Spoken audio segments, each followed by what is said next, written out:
Programa não recomendado para menores de 10 anos. 45 anos do computador do Isaac Asimov. Construindo um Mac SE30 do zero. Explorando os segredos de um programador de jogos clássicos. Como a IBM perdeu a guerra dos PCs. Aqui fala o seu repórter retro, diretamente dos nossos estúdios em Retrópolis, com as últimas notícias da velhice do seu PC.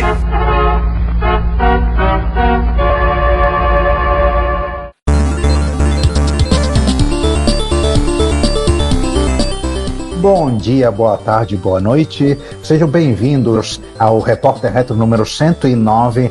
Não tem piada a respeito de número em qualquer forma, desta vez porque o Ricardo não está aqui. A mesa está exclusivamente pontual. Estamos fazendo que nem no G20, né, que os líderes mundiais vieram todos na casa de um dos líderes para debater as coisas. E estamos aqui só e apenasmente eu, Juan Carlos Castro e eu aqui, Giovanni Nunes, no quarto. Não entendam mal, tá? Isso é porque eu tô sem internet, eu acabei de me mudar e eu estou com uns problemas logísticos que não valeria a pena explicar. E é melhor a gente começar os trabalhos direto com o 2024 das efemérides. E o primeiro aniversário que nós temos é os 30 anos do W3C, o Conselho da Web. Assim como uns repórteres retros atrás falamos do IETF, nós agora falamos sobre um outro corpo de padronização, uma outra organização de padronização, que é quem faz os padrões para a web. Em resumo, a IETF cuida de todas as portas e a W3C cuida só da porta 80. Mais ou menos assim. E a W3C cuida do HTTP, cuida de CSS, todas aquelas firulas que enfeitam e servem para deixar o navegador web cada vez mais pesado. Todas as buzzwords relativas a HTML5 que a pessoa que está um pouquinho antenada ouviu alguns anos atrás veio desse pessoal aí, correto? Isso aí. Inclusive acho que os padrões XHTML, a web, como é que eles chamam? Web semântica e todo o resto vieram desses caras aí. Os padrões acabaram se formando por uma necessidade de quem usa do que uma necessidade de padronização, né? Foi meio contrário. As pessoas migraram para um padrão ao invés de um padrão surgir e as pessoas migrarem para ele. E os desenvolvedores de navegadores têm um grande input, né, nessa organização, inclusive fazem parte dela, não é isso? Todos os três. Tomara que continuem três, né? Que a engine do Chrome não tome conta de tudo. Eu gosto muito do Firefox, por exemplo, eu poder rodar adblocks. O Chrome tem um adblock, só que ele bloqueia igual a cara dele, né? ele bloqueia do mesmo jeito que certas forças policiais investigam certa classe de criminosos que melhor não entrar nesse assunto, né? Vamos passar para a próxima efeméride, vamos? O bloqueador de anúncios feito por uma empresa de propaganda não vai fazer muito certo. Raposo tomando conta do galinheiro. Uhum. O irônico disso aqui é que quem protege melhor as galinhas, as galinhas metafóricas, nesse caso é a raposa, veja você. Não, é o panda. Firefox é um panda, não é uma raposa. Um panda vermelho, tá. Isso. E por falar em panda em Ásia, nós podemos falar agora dos 35 anos do Prince of Persia. Isso, e agora foi a Purple Rain. Não, pera, é outro príncipe.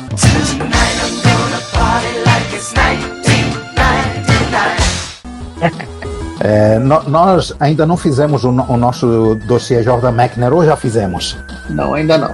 Sim, tá na nossa lista de promessas infinitas e, nossa, esse é um episódio que eu acho que merece ser feito. Nós marcamos, né, efemérides e marcamos descoberta de código-fonte, postamos sobre a captura de movimentos que ele usou para fazer os movimentos do Prince of Persia, como numa máquina totalmente limitada, né, num PC com CGA, você tem uma figura humana que se move de maneira tão fluida, né? Ele usou o irmão mais novo dele, não foi isso? Na verdade, não. Ele fez a primeira versão, a versão oficial, original do Prince of Persia da Apple IIe, né? Ela ficou pronta 35 ou 88? Foi 88, a Apple II era uma máquina que estava saindo da vida da sua vida útil comercial, né, pelo menos nos Estados Unidos, e foi quando ele lançou, porque o tempo de desenvolvimento foi grande. 89, não 88, 89. 89, obrigado. Então, mais ainda, né? Logo depois saíram as versões para a plataforma de 16 bits. O Prince of Persia tecnicamente seria a evolução do Karateka, né? É um jogo sessão da tarde, um filme de aventura. Não você era um Karateka, né? Você é um príncipe, né? Trancado num calabouço. É um Aladdin, um Alibaba da vida. Por aí, um Simba. E seu objetivo é sair do labirinto num tempo específico, pegando todos para tentar salvar a princesa e matar o vizinho. Né? Essa é a regra básica do Prince of Persia. Para você ver como ele me marcou, que eu conheci ele na plataforma PC, né? Num PC com CGA, monitor monocromático, fósforo verde. Foi esse o meu primeiro contato com o Prince of Persia. E até hoje, meu cérebro insiste em querer me convencer que a plataforma nativa dele foi o PC e não o Apple II. Mas na verdade foi no Apple II. Para nós brasileiros, ele se popularizou, né, o famoso Prince.es, inclusive era chamado de Prince, por volta da década de 90, quando os PCs começaram a se popularizar e as pessoas começaram a pegar os joguinhos do trabalho e levar para casa. Exatamente, apareceu na Módulo, eu estava trabalhando na Módulo e alguém apareceu com esse jogo. Você pode imaginar o impacto que isso teve na produtividade. Uhum. Tanto que as pessoas só tinham a versão CGA, né? E sempre rodou em todos os modos de vídeo. Sim. Eu acho que eu vi a versão de Hércules rodando também. Mesmo esquema, só que com resolução um pouquinho maior. Na verdade, ele usava o emulador de Hércules para rodar, nunca só ficava preto e branco. O que no monitor monocromático não quer dizer muita coisa. Disso eu não sabia. Que eu só joguei ele em monitores monocromáticos, né? Porque CGA colorido era uma coisa assim utópica mesmo em 1990. O chato do CGA colorido é o fato de ser um monitor colorido com 4 cores. Então, assim, era muito anticlímax para. Assim como o Apple, tanto no PC, assim como no Apple II, no Color Computer e. Não, mas no Apple II ele usa 16 cores, que ele roda naqueles modos de vídeo mais sofisticados do Apple. Pelo menos na tela de abertura e algumas coisas. É um jogo bem colorido no Apple II. Aquele HGR, o HGR2 não tem essas cores todas, não é assim tão melhor que o CGA. Ele acaba ficando com 7 cores, né? Que é a vantagem do Apple II Plus para cima. São 7 ou 6 cores no modo HGR2, ao invés de só 4 cores, que era do Apple II original, que era quase um CGA. Sim. Tem razão. Bom, mas vocês podem pegar tudo o que vocês querem saber sobre Prince of Persia e mais alguma coisa indo no nosso site e pegando a tag Prince of Persia ou pesquisando por Prince of Persia. Vocês vão achar um monte de coisa interessante e inclusive a revelação do código-fonte que aconteceu, que foi há 2 anos ou foi ano passado? Foi há vários anos o código-fonte. O pai do Jordan Mechner que encontrou no disquetes, ele conseguiu o pessoal, acho que nossa, qual cara do Jason Scott estava envolvido nisso, que eles conseguiram ripar os disquetes originais e liberar o código-fonte. Isso tem mais de 10 anos, deve ter uns 12 anos já. 12 anos? Caramba! Olha a minha noção de tempo. Acho que a pandemia ferrou completamente com minha noção de tempo. Não sei mais o que é antigo, não sei o que é novo. Mas eu não sou velho, tá? Velho é o seu PC, eu sou clássico. Tá. Mas tudo é antigo. Tudo é antigo. E um pouquinho mais antigo, esta empresa que nasceu 45 anos atrás e que é a fonte de muitas memórias afetivas, talvez a maioria das memórias afetivas relacionadas a Atari 2600, que é a Activision. E muita treta também, né? Porque eles são uma dissidência de programadores da Atari que saíram porque eles queriam o nome deles nos jogos. Eu lembro quando eu frequentava clube de Atari, né? Quando eu e os meus sobrinhos a gente trocava fitas num clube de Atari que ficava na Maracanã. Eu notei, eu não pude deixar de notar o fato de que os jogos da Activision especificamente tinha aquele Conceived and Designed by fulano de tal. Uhum. Eu achava isso ótimo. E um pouquinho depois, ou um pouquinho antes, mais ou menos na mesma época, não tem nada a ver, mas tem.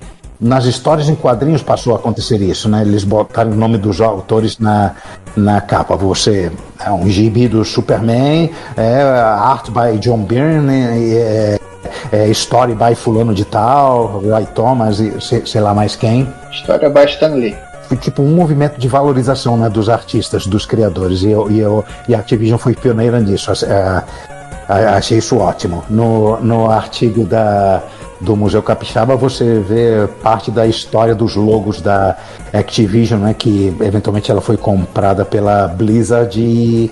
Bom, agora uma coisa completamente diferente, mas pelo menos a palavra Activision está escrita de uma maneira bastante parecida. Na verdade, ela já era uma coisa bastante diferente da original já na década de 80, né? Quando ela foi comprada logo depois. Então ela já era outra coisa. Pós-Atari, ela já era um outro Pokémon, já era um monstro sedento de sangue. E quando ela comprou, por exemplo, ela comprou a Infocom, né? Ela quase inclusive ela quase faliu nessa época, o que a salvou foi ela ter resolvido reempacotar os adventos da Infocom para vender. Ela foi para Infogrames, né? Ela virou francesa, ela voltou a ser norte-americana. A memória afetiva do pessoal, especificamente aqui no Brasil, é aquele burst de jogos bons para Atari 2600, né? Star Master, Mega Mania, Frostbite e principalmente o River Raid, né? Que é o mais popular de todos, se bem que o meu favorito é Mega Mania. Ganhei um troféu de Mega Mania, você sabia? Olha! Assim, mas nós chegaremos lá pro final do episódio nós chegaremos lá, aguardem. E tem uma curiosidade da Activision, que ela inventou a Third Party, né? Ela inventou a empresa que faz jogos por console que ela não é dona. Isso, não sei se ela foi a primeira, mas foi a que fez... Ela foi a primeira, ela foi processada pela Atari e o juiz falou que não podia fazer muita coisa. Então o primeiro cartucho para Atari 2600 não feito pela Atari foi da Activision? Uhum. Sabemos qual foi? Você lembra de qual foi? Agora é complicado. Comentaristas, ouvintes, leintes, escrevam nos comentários qual foi. Eu não me lembro. Eu poderia pesquisar fácil, mas eu quero que vocês interajam com a gente e deem essa informação pra gente. Ao mesmo tempo em que nascia a Activision, também nascia um outro computador que a princípio não seria muito interessante, muito excitante, já que foi um computador não voltado para usuários domésticos, um computador que rodava CP/M, feito pela Tandy, o TRS-80 Model 2, que apesar de seguir a linha sequencial dos números de modelo, ele não era compatível nem com o Model 1, nem com o Model 3, mas o TRS-80 Model 2, ele tem uma história muito interessante. Ele foi usado pelo Isaac Asimov a contragosto, sob protestos e com muito sofrimento. Era um computador com cérebro positrônico. Tem uma crônica na qual ele fala do... Caramba, eu falei disso no nosso chat, mas parênteses agora que eu vou tentar procurar aqui no nosso chat do WhatsApp. The Word Processor and I, o processador de textos e eu. E você achei ele numa coletânea de crônicas de não ficção chamada The Roving Mind, a mente errante. Errante não de errar, né? Errante de perambular. Mas se ela tá perambulando é porque ela não sabe o caminho, então ela tá errando, tá certo. Pode ser. Olha, eu tenho um PDF que eu peguei essa crônica em particular e eu vou compartilhar com a galera, tá? Eu vou botar num Drive, num Dropbox, e ele vai aparecer aí no show notes para vocês lerem, porque é hilária. A história é hilária. Mas no final das contas, ele usou por motivo contratual ou ele usou porque ele recebeu? Ele era garoto propaganda da Radio Shack. E a Radio Shack e também o editor, né, dele, eles fizeram mundos e fundos para colocar o negócio na casa dele, né? Deram um computador de presente. É o seguinte, leiam a crônica que vocês vão saber de toda a história e vale a pena ler. E fora isso, acho que só isso que o Model 2 tem de excitante. Eu lembro na época que eu achei muito estranho que tem o Model 1, o Model 2, o Model 3, o Model 2 é uma coisa totalmente incompatível com com os outros, não é um computador doméstico, vá lá, né? Cada um com a sua mania. Existem maneiras mais insanas de dar nomes a modelos por aí que eu não preciso dar nomes aos bois, né? Ou no caso, número. E vamos para a próxima efeméride. Não, e tem uma curiosidade que essa máquina depois ela evoluiu para ser uma máquina de 16 bits, né, rodando Xenix. Sim, os modelos seguintes dele da arquitetura, eles tinha 2 processadores, né? Eles mantiveram o Z80 e botaram um processador de 16 bits. Se não me falha a memória, teve um modelo com 68 mil também, não foi?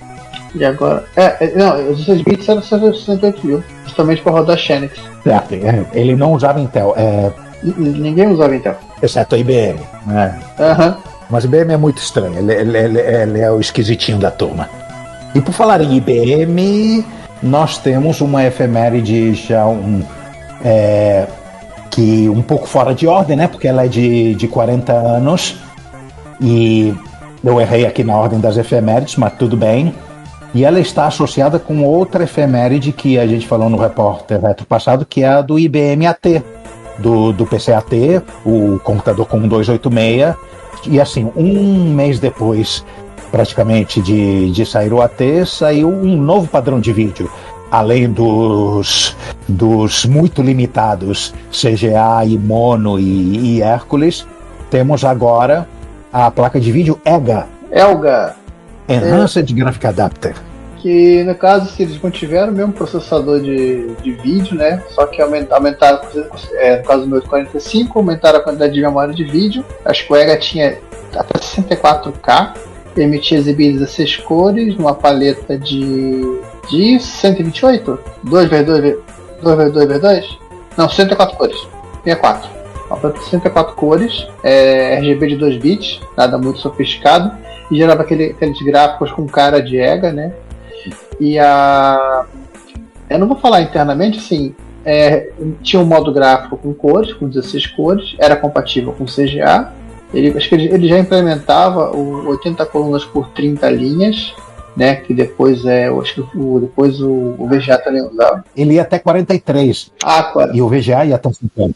Isso. E implementava 640 por 350, se eu não estou enganado, com 16 cores. Exatamente, 640 por 350, ou nos modos, ou se você usasse o monitor mono, que ele se tornava compatível com o mono, ele tinha modos gráficos monocromáticos e ele chegava a resolução de 7, ou não, acho que só a Hércules chegava a 720, né? Ele não, continuava... 320 por 348 era só o Hércules. É só o Hércules, isso. A resolução máxima dele era 640 por 350. E ele tinha uma coisa diferente da CGA e da EGA, que os planos de cores eram mapeados na mesma faixa de endereços, segmento A000. As memórias voltando, as memórias de desenvolver por LZ-DOS voltando, sim. Tinha um registrador para você mapear qual bitplane, qual dos dois bitplanes, o R, o G e o B, você ia querendo, né? Cada um tinha 2 bits, né? Ou menos, dependendo do modo de vídeo, um máximo de 2 bits por cor. E ele tinha uma coisa muito chata, que era quase 286 ESCA, de tão chato que era, e o estado do vídeo era write only. Você mexia nos registradores de modo e você tinha que ter um protocolo para você gravar o que você fez no hardware de vídeo, porque você não podia, por exemplo, assim, por interrupção, vou salvar o estado de vídeo e depois restaurar. Não, o hardware não dava a opção de você fazer isso. Eles acabaram consertando esse defeito na VGA. Assim como consertaram o 286 no 386. Exatamente. Mas isso é uma outra história.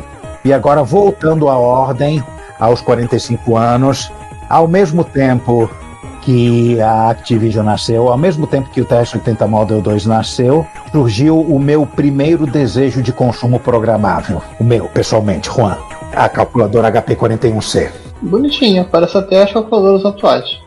Ela tinha uma coisa que praticamente não existia em nenhum dispositivo que, pelo menos que eu tivesse visto, né, na época, porque apesar de já existir computador doméstico desde 1977, aqui no Brasil a gente não via isso. E a HP, ela podia exibir letras, não era só aqueles displays de 7 segmentos. você podia escrever programas e os programas poderiam escrever mensagens. Eu fiquei maluco com isso. Um colega de turma tinha isso e eu ficava enchendo o saco dele o dia inteiro para brincar com a calculadora dele. Essa que tinha aquela fitinha magnética que vocês conectavam do lado? E não era bem a fitinha, era mais um pedaço de plástico, né? Sim, era uma fita, mas era uma fita rígida. Era como se fosse mais ou menos como um cartão magnético. Que também já é uma coisa antiga, né? Um cartão de faixa era um cartão de faixa magnética. Só que ele era mais fino, né? Mais flexível, apesar de não ser para você dobrar, e bem mais estreito do que um cartão. Essa mesma calculadora teve modelos com mais capacidades, mais memória, que foi a 41CV e a 41CX. Aquela que despertou o meu sonho de consumo eletrônico e programável foi a CV, a calculadora que esse meu colega tinha, Augusto, o nome dele. Foi no meu terceiro ano, na turma em 1982. Eu ficava mais tempo brincando com a calculadora dele do que prestando atenção na aula.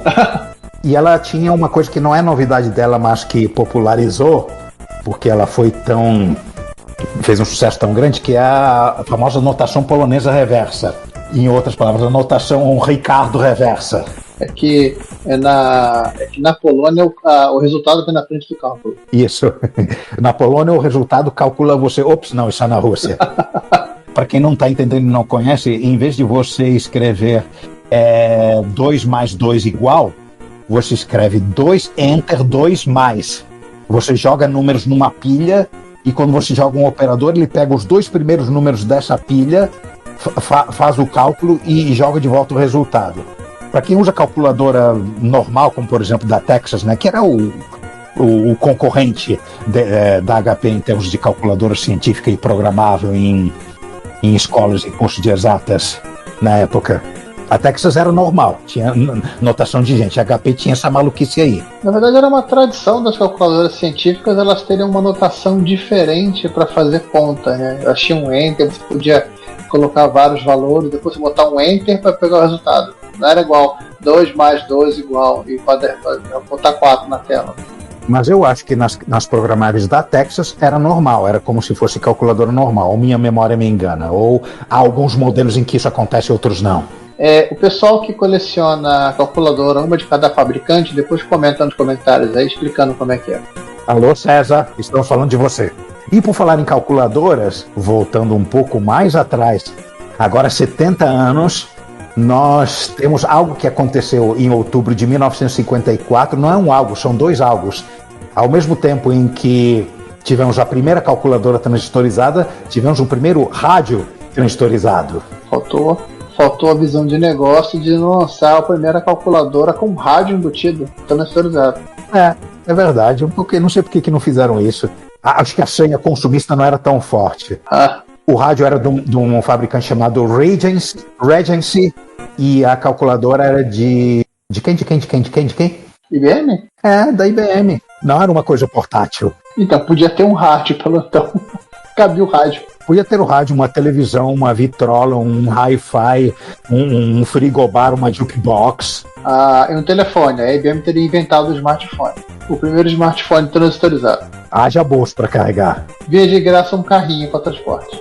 Portabilidade padrão IBM, né? É isso. Uhum. E agora vamos ressuscitar os mortos. Nós temos apenas um morto. Rise from your grave. Mas é um morto muito ilustre e que nos traz coisas muito interessantes da tumba. É um Atari Mega ST que o Neil do Retro Man Cave nos traz. Ele pertenceu a um desenvolvedor chamado Richard Costello, desenvolvedor de games, desenvolvia games para Atari ST, para Commodore, para Amiga e para outras plataformas. E, na verdade, a parte mais interessante disso não é a recuperação do hardware. Na recuperação do hardware, nós temos uma fonte que o 5 volts está bom, mas o 12 volts estava um pouco baixo. Você liga e só saem faixas coloridas. Ele tentou fazer limpeza nos soquetes, trocaram 68 mil que eram 68 mil overclockado e com frequência maior por um 68 mil com o mesmo spec de fábrica, também não funcionou. Tem umas RAMs que estão esquentando, tem alguns chips que estão esquentando e o conserto está em suspenso porque ele voltou o olhar dele para o disco rígido, um disco rígido externo que usa um padrão que é quase SCSI, mas não é SCSI, chamado AXI. É o AXI, aquele SCSI maluco que a Atari inventou. Isso, é o SCSI maluco da Atari.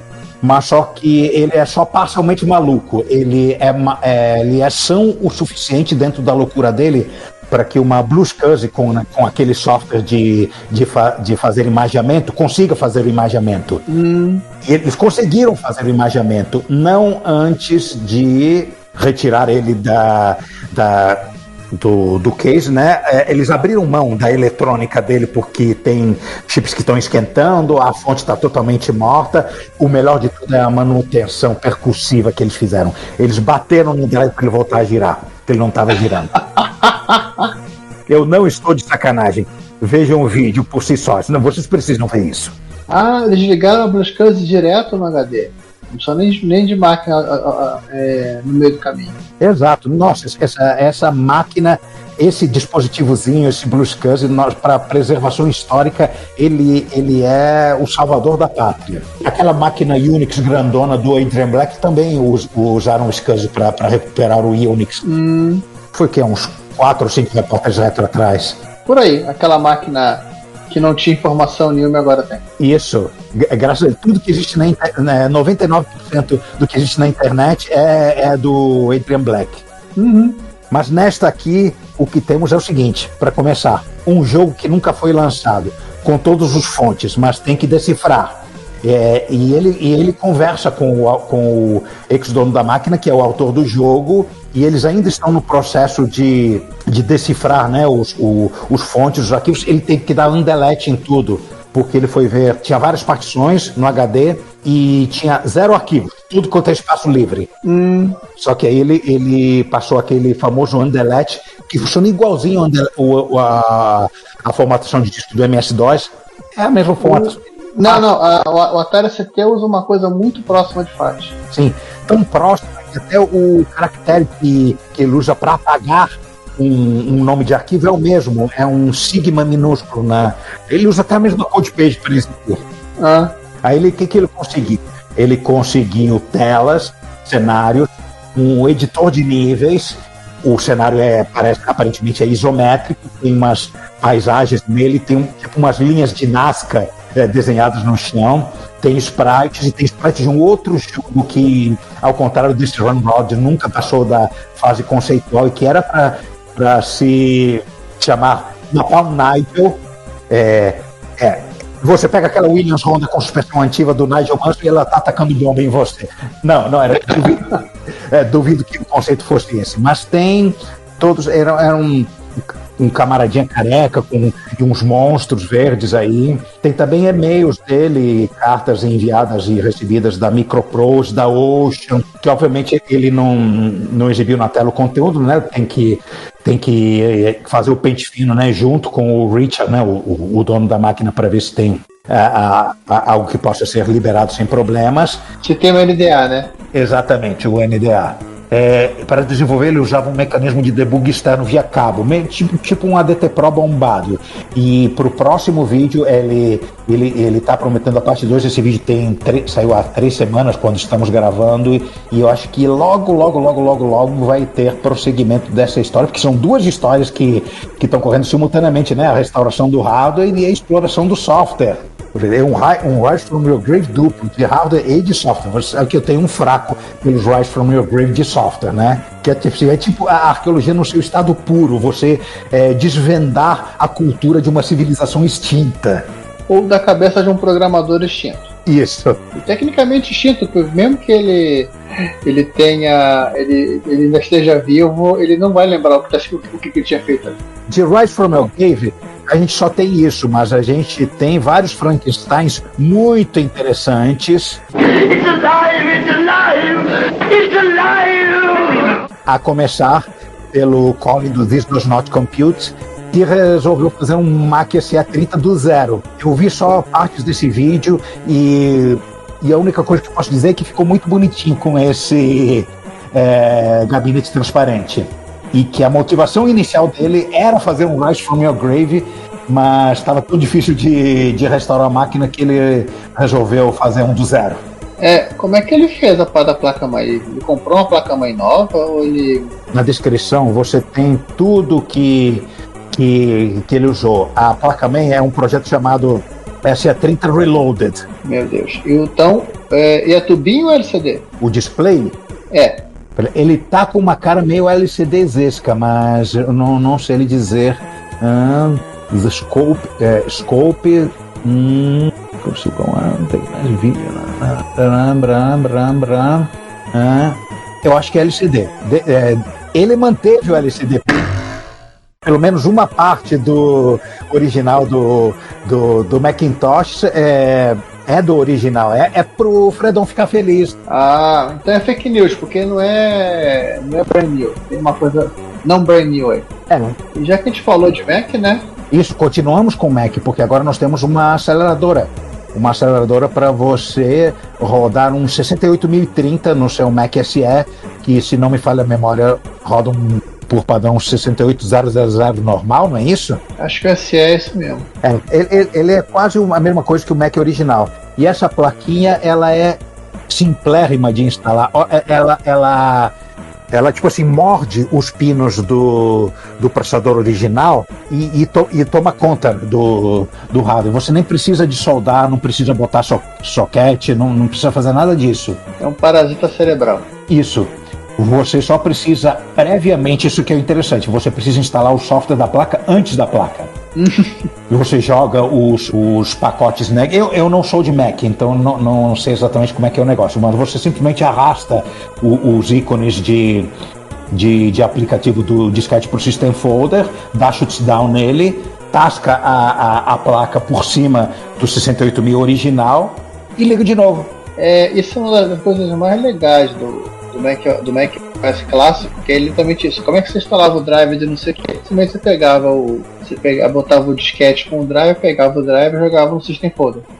Como é que você instala o programa tal? Você pegava o binário do programa e jogava pro teu HD. Pronto, estava instalado. Não tinha essas coisas de instalador. Ou tinha, né? Ele tinha da melhor maneira possível, que é escondido do usuário e encapsulado de que tudo fosse... Não, isso era direto mesmo, só copiava o binário. Os próprios binários sabiam como se reconfigurar. Havia alguns programas que tinham instalador, tipo Microsoft Word. Porque não estou surpreso.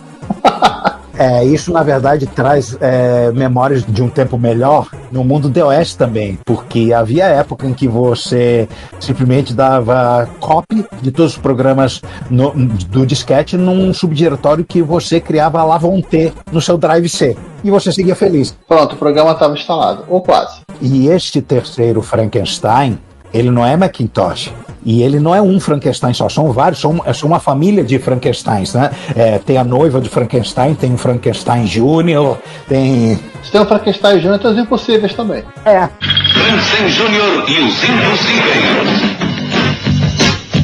Criação do André Fachá, do canal 8-Bit Times, a máquina que ele criou e que, se não está vendo agora, em breve estará, talvez quando você use este episódio já esteja. Alguns membros da família já existem e já estão disponíveis, mas esse Ultipatch, que é o mais bombado de todos, é o que ainda está na fase de protótipo. Na verdade, eu acho que vai estar aberto o projeto pelo logozinho lá da OSH na placa-mãe.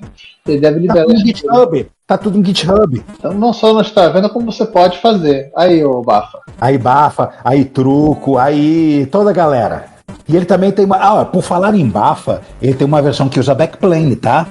Com uma placa só para CPU e uma placa só para I/O. Aí agora o Bafa Feelings aparece...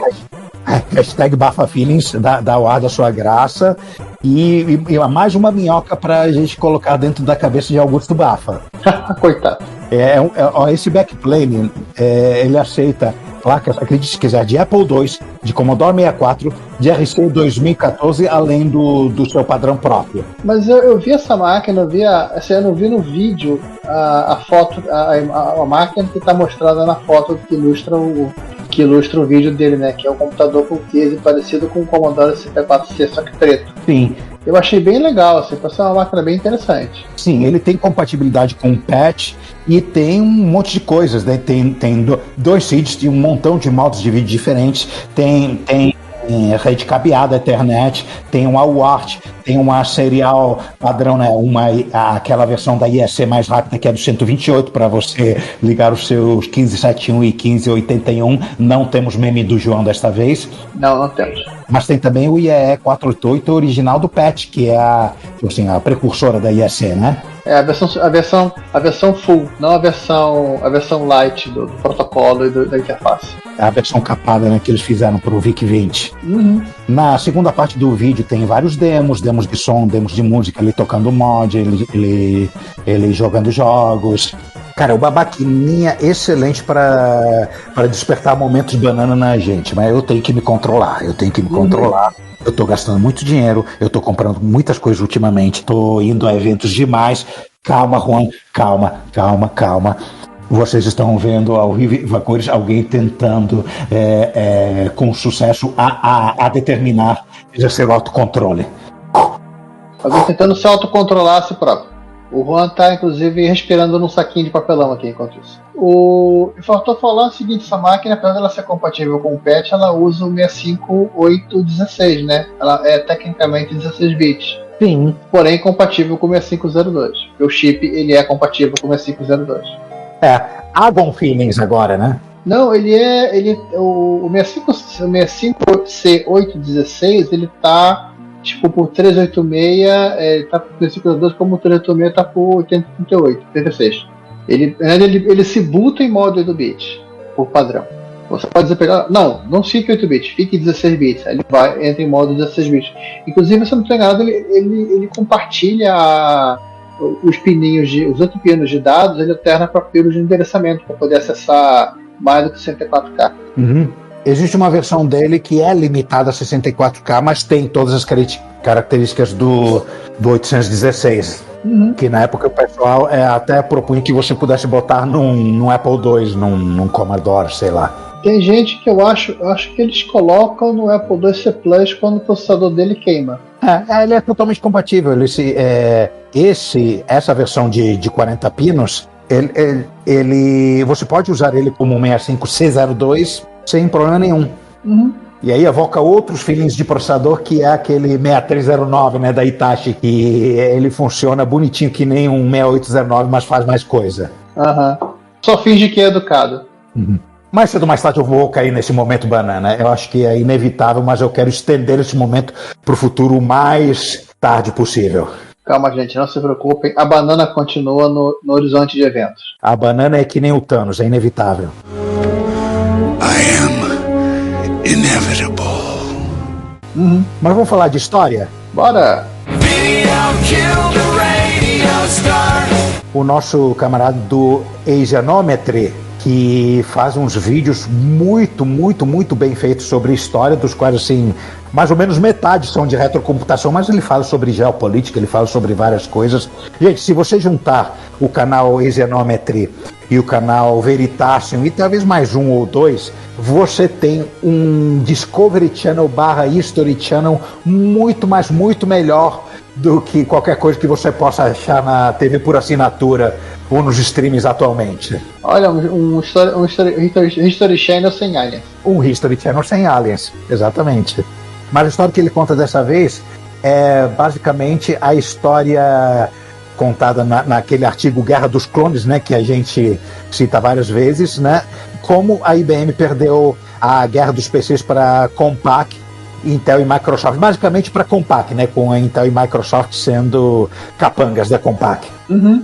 Capanga e traíra, né, porque a Intel e a Microsoft também eram parceiras da IBM. Mas olha só, né, a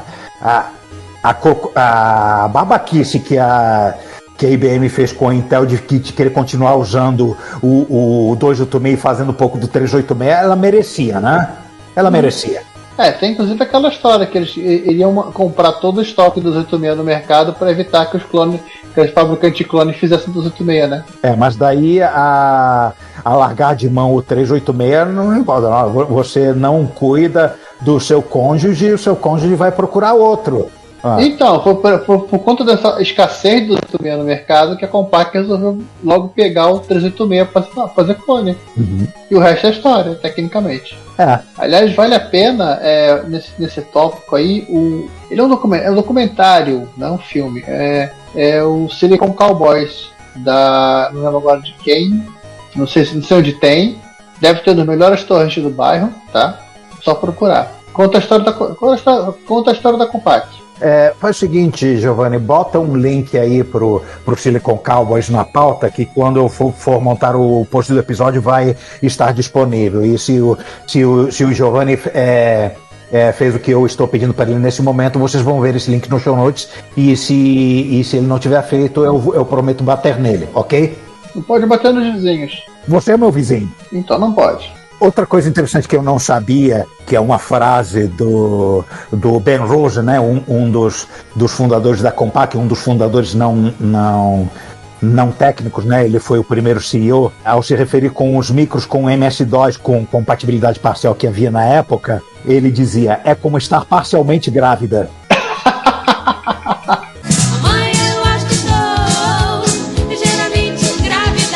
E é com essa política que eles exigiram compatibilidade absoluta e total a nível de hardware.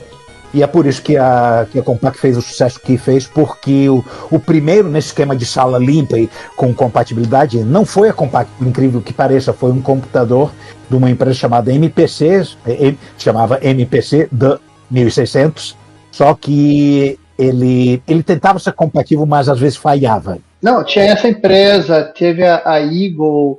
Outras empresas tentaram fazer a compatibilidade. O lance da Compaq é que ela fez com sala limpa, né? Ela fez a sala limpa impressa auditável. Tipo assim, ela conseguia aprovar e deixar os advogados da IBM sem argumentos junto com o juiz. Tipo, olha, o cara que foi utilizado não sabia nada. Então, assim, ele não copiou. Antes disso, antes da galera da Fênix, né? Da Fênix BIOS, que e ao invés de fazer o computador, fez só uma BIOS. E totalmente também impressa e auditável. Que também é citado no vídeo. Mas a Compaq se dispôs a gastar o tempo e o dinheiro que fosse necessário para que a compatibilidade fosse total. E eu entendo o tipo de trabalho que eles tiveram, porque eu fiz parte de uma equipe que fez a mesma coisa com o MS-DOS. A gente arrumava software de tudo quanto é maneira, dos canais oficiais e não oficiais, e sempre aparecia um fia da mãe que dava alguma maluquice no nosso DOS, que a gente tinha que ficar desassemblando e botando mensagens e criando interrupções de teste e ligando o computador com outro na serial. E nossa, que trabalheira que era. Para uma BIOS que mexe tudo direto no hardware, eu imagino que o trabalho devia ser 1000 vezes pior. Levou meses. Eles gastaram $1 milhão. $1 milhão de 1983, 84, tá? Que valiam mais que ouro. Valiam mais que ouro. E isso só para eles conseguirem a BIOS, só para ter o software. Aí, o resto é coisa normal, né? Montaram o processo de fabricação e teve a relação deles muito esperta com os revendedores, para que eles ofereciam uma margem maior. E o que fazia com que as lojas de informática, os vendedores ficassem o tempo todo dizendo para os clientes que queriam XT&AT, mas olha, tem esse micro da Compaq que é melhor, é mais barato e etc. Foi um win-win-win para todo mundo. Win para os revendedores, win para a Compaq, win para os consumidores, só foi luz para a IBM, né? Isso. Tem uma curiosidade que você está vendo no filme aí, o Silicon Cowboys, que é de 2016, deixei o link do IMDb, que acho que é o mais agnóstico possível. É o fato de que os sócios se juntaram no restaurante para decidir o que eles queriam fazer da vida, né? Eles tinham 2 ideias. Eles não queriam mais trabalhar. 3 ideias, na verdade. Não, 3 ideias. A primeira principal, não queriam mais trabalhar na Texas. Na Texas Instruments. E a segunda ideia é que assim, eles estavam na dúvida entre fazer um computador, uma empresa de computadores, ou abrir um restaurante Tex-Mex. Exatamente, eu lembro dessa história.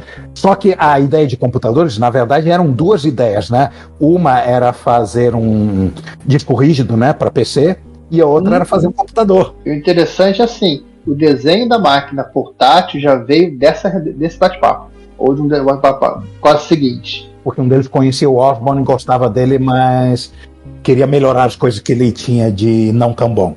O Osborn tinha um problema que eu considero sério, é o fato daquela telinha minúscula para você digitar um texto. Horrível aquilo.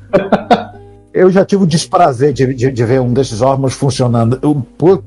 Nossa, eu senti pena da pessoa que fosse forçada a trabalhar com aquilo. Na verdade, a ideia do Osborn era fazer uma coisa assim, faz o que tem no mercado. Você não tem que inventar nada. Vê o que tem, junta tudo e vamos vender. Eu acho que a tela é uma das partes mais subestimadas, né, do Compact Portable, né? Porque eles conseguiram colocar naquele tamanho uma tela CRT de um tamanho totalmente utilizável, em 80 colunas CGA, que você pode trabalhar de boa e não ficar querendo se matar no final do dia. Não ficar vesgo. E uma curiosidade do Osborn, e tecnicamente por conta disso do Compact Portable, é o fato de que as dimensões da máquina foram literalmente uma premissa de projeto, porque a máquina tinha que caber no bagageiro do avião. Não foi um tamanho arbitrário. E tem mais uma curiosidade a respeito do próprio Axenometry. Nós não sabemos a identidade dele, ele não coloca dados pessoais, mas eu desconfio que ele é de Taiwan. Porque quando ele começa a falar de bus, né, quando começa a falar do MCA, a diferença entre o MCA, o ISA, o ESA, ele tem uma tirada sarcástica sobre os ônibus da cidade de Taipei. Então eu desconfio que o distinto é da ilha de Taiwan. E nisso nós passamos de soslaio pelos Mano Passa, que continuam discretos, mas nós temos coisas a falar dos Manos Passa daqui a pouco. Mas antes disso, nós vamos comentar os comentários. O episódio 157, a primeira parte do nosso dossiê IBM com Marcelo Sávio, nós temos os comentários da parte A apenas no YouTube e os comentários da parte B apenas no site. Na parte A, começamos com um comentário do Cícero Cosmo dizendo: Retrópolis é só cultura. Parabéns, não é só cultura, né? Tem gritaria e dedo onde você está imaginando também. E seguindo com os comentários, o Robson Laranjeira, 3473, deve ser linha do ônibus. Robson Laranjeiras, no ônibus 3473. Já se vão coisa de 10 anos acompanhando o podcast. E o mais legal disso tudo, sem entender patavina de computação clássica. Forte abraço aos membros da equipe. Obrigado, Robson. Esperamos continuar fazendo coisas mais legais que você não entende e você pegue mais coisas legais que você não entende, porque nós já estamos há mais de 10 anos no podcast. Então, provavelmente tem coisas lá no início que você ainda não pegou. Pegue! Não, ele nem se aventurou a pegar os primeiros episódios. Ele quis manter a sanidade dele. É porque logo depois eu apareci, né? E aí que o podcast começou a valer a pena, né? Ai. E o Alexandre Lima, vulgo Zanak X, nosso baiano que não é baiano. Ele é de Ilhéus, ele mora em Ilhéus, não é isso? Eu não sei. Eu acho que é Ilhéus. Minha memória pode estar enganada. Mas ele diz: hoje estou cuidando da piscina, até esqueci de como cansa fazer isso. Já ouvi o episódio inteiro, mas é sempre bom ouvir os resumos. Abraços. Abraços e aproveite bem essa temporada de calor aí na sua piscina, Alexandre. Na parte B nós temos só um comentário no site e esse comentário... do Rafael Saib. Sabe? Sabe. Literalmente o meu cérebro colocou uma vogal entre o H e o B. Sério. Ele diz: deixando um comentário aqui para apoiar a ideia mencionada no episódio pelo Juan e pelo Ricardo de fazer um episódio sobre criptografia. Sim. Este é um item da nossa lista infinita de promessas que eu diria que tem bastante prioridade, porque tem tudo para render um episódio legal e não tem muitas coisas que sejam difíceis de obter para a gente obter a pauta, né? Eu acho que tem que... Olha, por mim, esse episódio entra no ano que vem já, 2025. Isso é um episódio críptico sobre criptografia. Aí juntamos com o pedido do Laranjeira. Sabe uma coisa que eu estou precisando? Eu doei o meu livro de criptografia do Simon Singh. Eu quero pegar ele de novo para reler, porque eu li ele muitos anos atrás e ele vai ser a fonte principal, não a única, claro, mas a fonte principal das informações do episódio. Atenção, pessoa que recebeu o livro por doação do Juan, ele vai passar na sua casa e pegar o livro de volta. Prepare-se. Isso, e se eu não conseguir, eu vou assombrar você de noite e puxar o seu pé. Então faça bolo. E acabamos acabou, agora não é nós. Pode começar a falar da MSX Rio? Então, a MSX Rio aconteceu no dia 26 de outubro, né? Na nave do conhecimento. Peraí, só não confundir com os engenhos. O engenho de dentro. Errei. De dentro, né? Tô certo? Tá certo. Pra quem não sabe, a nave do conhecimento fica no engenho de dentro, não é isso? Sim. Tá, então tá certo. Pra quem não conhece o Rio de Janeiro, existem 3 bairros chamados Engenho do Rio de Janeiro. Engenho de Dentro, Engenho Novo e Engenho da Rainha. E para ajudar... Oi? Existe um velho também em algum lugar? Não, existe pior, o Engenho Leal. Engenheiro Leal, que é a pegadinha. Mas isso aqui não é um podcast sobre bairros e sobre engenhos. Vamos seguir adiante. Aconteceu no Engenho de Dentro, né, do lado do estádio de São Santos. Durou o dia inteiro, teve a presença de todo mundo que vocês possam imaginar, nós, pelo menos. Manuel Neto, do Debate Crate, a Melanie, fazendo concertos e outros reparos, o Belarmino da Tecnobytes, o Bafa levou o Bafa modular, o rapaz da Tang, eu esqueci o nome dele agora, o Chandler levou a Tang e por aí vai, né?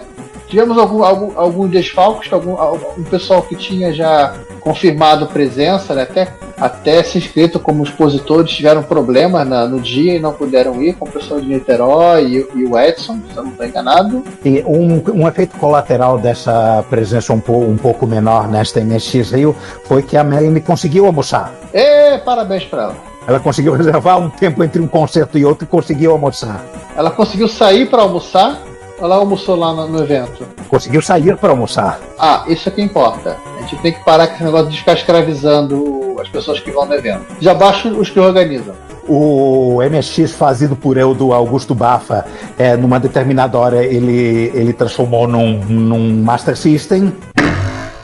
Ele transformou no Master System o meio próprio, usando a Tang lá do Chandler? Não, ele usou a Tang do Chandler para ser MSX, e ele também fez um... Aliás, não, Master System não, eu errei, ele fez um ColecoVision. Tá.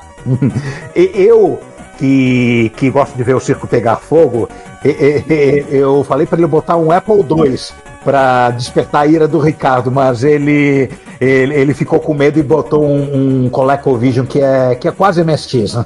Tá. Mas o Ricardo tá demorando para comprar aquela placa de MSI lá do sul-coreano, porque ele tem que ter um MSI de cada fabricante. Eu vou ter que comprar um Apple II também, tá? Correto, claro que tem. Ele não está aqui para se defender, então a gente estabelece isso como uma verdade inquestionável. Ele tem que comprar um Apple II. Gente, vamos fazer a campanha. O Ricardo precisa comprar um Apple IIe e também comprar a placa de transformar o Apple II em MSI para ele seguir com o sonho dele de ter um MSI de cada fabricante. Hashtag Apple II do Ricardo. Isso. E só para lembrar, sim, mês que vem vai ter coisa mais interessante, tá? Então nós vamos deixar pro próximo Repórter Retro. E seguindo aí, tem mais o que na pauta, Juan?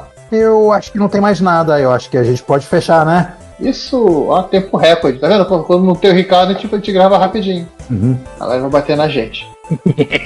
Podia ser pior, podia ter o Ricardo e o João. Tá. E podia ter assunto de videogame. Aí, meu irmão. Aí seria a gravação eterna. Aí a giripoca pira, meu amigo.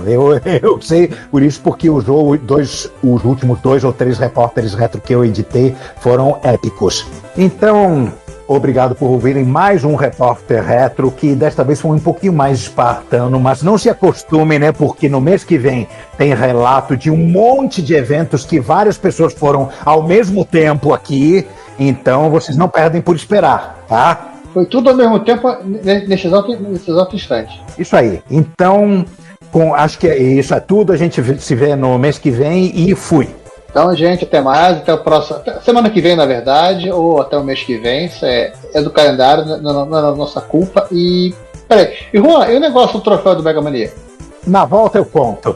Nossos episódios também estão disponíveis no Spotify, Deezer e Apple Podcasts. E não se esqueça de assinar a Retrobits, a newsletter da Cidade dos Clássicos, para ter no seu e-mail todas as sextas as últimas notícias do mundo da retrocomputação. Fale conosco nos comentários das postagens, pelo e-mail contato@retropolis.net.br e visite o perfil Retrópolis nas redes sociais. Como sempre dizemos, seu comentário é nosso salário. Obrigado por sua audiência e até o próximo episódio.